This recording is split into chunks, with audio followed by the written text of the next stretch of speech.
Hi everyone, my name is Gwyneth and I'll be talking about some of the discourse communities that I'm part of. So let's start with what is a discourse community? A discourse community is a group of people who share and work together to achieve the common goal. They also share ideas in order to bring changes to the society. So one of the discourse communities that I'm part of is being an investor. So our goal is to generate high incomes without losing high percentage of money or any percentage of money at all. The mechanisms that we use to communicate are WhatsApp, Facebook, and Twitter. So informations are shared um through WhatsApp, through Telegram, through Twitter. So those are the places where Telegram and Twitter, those are the places that you can actually talk to the coin creators, the people who share the same goal as you. You interact with them, they post things, you give them feedback, they also give you feedback. It's like that's like let's say like if a place is known for something, that's like Telegram and Twitter. Those are places that are known for communicating with the investors, trying to get through their mind, trying to know what they're thinking, trying to know how to go with the game. So the genres that we use are Twitter and Telegram. So the lexes are rug pull, shitcoins, maxes. So rug pull is when you invest in crypto and the developers of the coins take take all the money, which will make the value of the coin to drop to zero, and you don't want that to happen. So and shitcoins is when people when people that actually they have other coins except Bitcoin and Ethereum. So they all think like those coins are in the those coins that those coins that they are not part of, which is Ethereum and Bitcoin, they can skyrocket and they can actually drop down and you could lose 80% of your money. So that's why they don't try to do that. And maxers are people who believe only on crypto and every other crypto is a scam. So the ratio of people who have been investing since 2018 to 2020 have actually like increased. So and this is because of the pandemic since people are like lost their jobs, they couldn't afford to feed their families, to afford so people couldn't afford to meet their needs. They have to look into crypto. They have to look into investing because that's a way forward. Some of the controversies that we all get are being educated on when to remove your money and when to buy coins. So basically, you have to you have to be able to know when you can you have to be able to know when you will remove your money.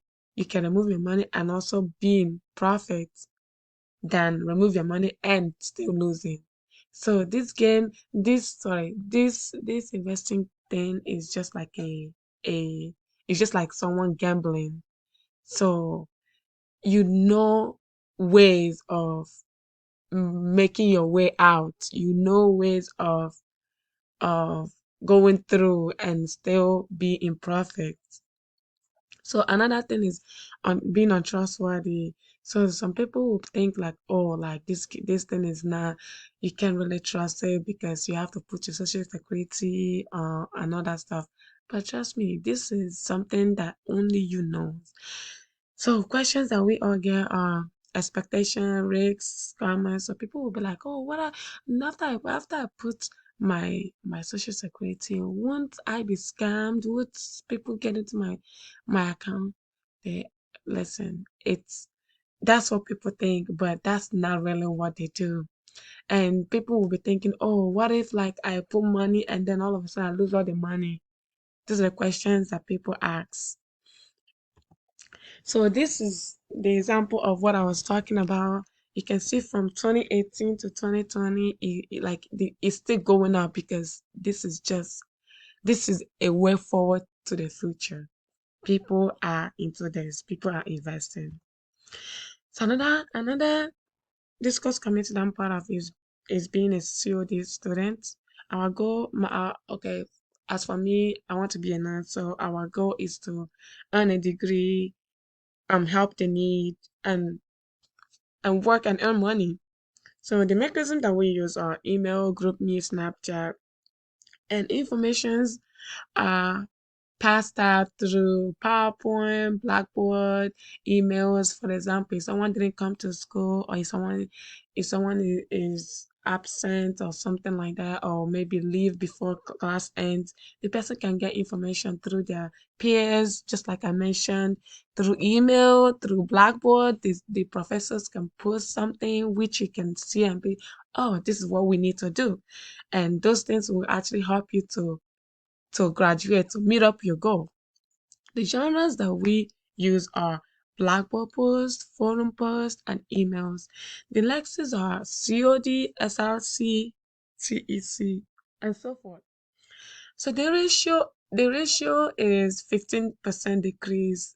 People who have actually, for the past since the pandemic started, people who goes to COD actually, sorry, people who graduated from COD they have actually decreased by 15% because of the pandemic. Some of them they can't afford to graduate. Some of them they lost their jobs. Some of them either something happens, either family issues or relationship issues. Something happens, with people, and you can't really blame them. So that's just life. So if it's sad to like say that 50% has actually, dropped down.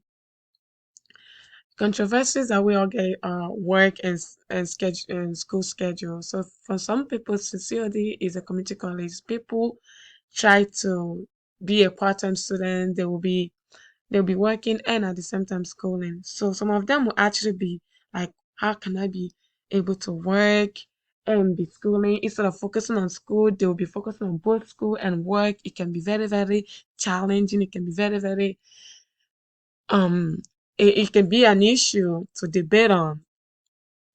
Questions that we all get are results after you take a break or bachelor's degree. So since COD is a 3+1 program, you can actually get your bachelor's degree at COD. That's why they have the 3+1 program. And the results after you take a break. For example, people, if you can't continue, let's say after some people like took a break after pandemic because they can't afford to be schooling. Those people, mind you, those people, their credits are still in the school system because they did not actually drop out. They are just taking a break. So whenever they come back, these credits are still gonna be there. So this is what I was talking about. You can see over here, stress, 30, 30, 32, approximately 32% always saying, oh, I'm stressed from school and work. I'm schooling and working at the same time, just like I mentioned over here, work and school schedule. So another discourse community that I'm part of is being a church member. So our goal is to preach the word of God to people. So the mechanism that we use are as announcements, church websites. So people we can actually pass out information through group chat, in-person communication, flyers, the places that are really like you can really get people to like know what's going on, like the church website, the church Facebook account or Instagram account.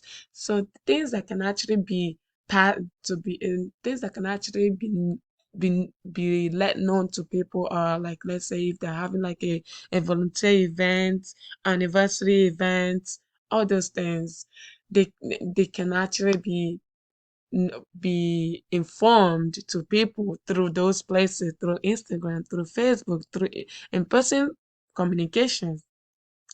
The ratio of people in this church has actually drastically like increased, because they have like Indians, Chinese, Nigerians. I'm talking about all kinds of races.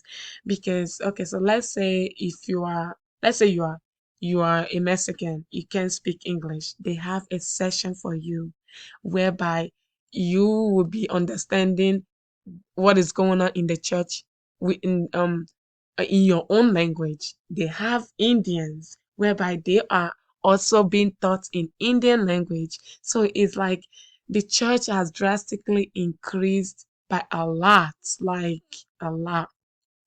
Controversies that we all get is who to go to. So for example, me, I actually I actually went to a Nigerian church one day with my family. And in that church, I wanted to talk to someone about what's going on with me. So the person that I was talking to wasn't like, it's like we're speaking two different languages. Like the person is saying something else, I'm saying something else. It's like we're not, like the person is not understanding what I'm trying to communicate. So I'm like, are you like, am I talking to the right person? So that can actually make people not to really, if let's say if you want to be a new member, that can actually chase the person out of the church, or they can actually make the person not to even come back ever again, because the person will have doubts in them. So questions that we all get are volunteer, paying tithes. So for example, people will be like, being a church member, do I have to volunteer all the time? The answer is you don't have to. But if you think that you have the the time and the energy to do that, come out and do it, because you are not actually helping yourself, or you're not only helping yourself, you're also helping other people who are in need. Excuse me. Then and another thing is paying tithes. So people will be like, do I have to pay tithes all the time since I'm a church member? And that actually scares people. The answer is no, you don't. If you have, you can. If you don't have, no one is gonna force you. You don't have to. So in conclusion, in all of this, they all have success and bright future in common. So everyone wants to succeed, everyone wants to live up to their dreams. Even the people in investing, the people who are schooling, the people in the church. The church wants to grow, everyone wants to succeed. So we all need to bring awareness to the issues regarding the church, which is paying tithes. So, and in